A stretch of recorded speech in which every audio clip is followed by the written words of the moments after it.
Beh, un Natale che deve portare tanta energia, abbiamo grandi sfide davanti, dobbiamo affrontarle al meglio, siamo già al lavoro dopo aver completato la giunta con i primi dossier e cercheremo di fare del nostro meglio. Abbiamo già tanti appuntamenti fissati nei prossimi giorni e continueremo ovviamente in questa direzione. Io credo che ci siano dei temi alti su cui maggioranza e opposizione devono dialogare e su cui devono trovare una quadra nell'interesse del Veneto e dei veneti. Io ho lanciato la sfida al Consiglio regionale di approvare entro breve termine la proposta di legge sui caregiver, che è una proposta di legge che tra l'altro io avevo presentato appena 25enne in Parlamento e che può cambiare la vita a più di un veneto su 4, perché più di un veneto su 4 assiste un familiare, c'è bisogno di fare nei loro confronti dei piccoli grandi passi che possono davvero migliorare la vita a tantissimi nostri cittadini. È una sfida fondamentale, il primo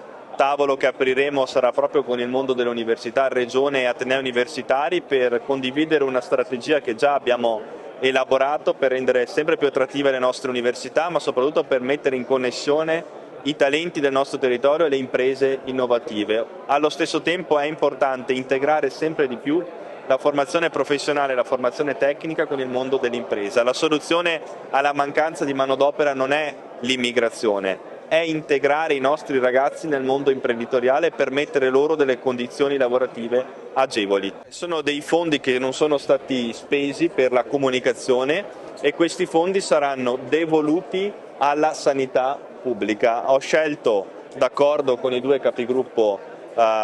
di spendere queste risorse in materia di sanità per dare un forte segnale ai nostri cittadini che la politica insomma qualcosa può anche, a cui la politica può anche rinunciare e può destinarli al servizio della sanità e del nostro territorio. Allora, i soldi non spesi sono oltre 2 milioni di euro, una parte disponibile che è oltre 600 mila euro sarà destinata alla sanità pubblica, si potrà svincolare successivamente anche l'altra parte con una riforma in Consiglio regionale che noi presenteremo. Qual è il suo augurio ai veneti?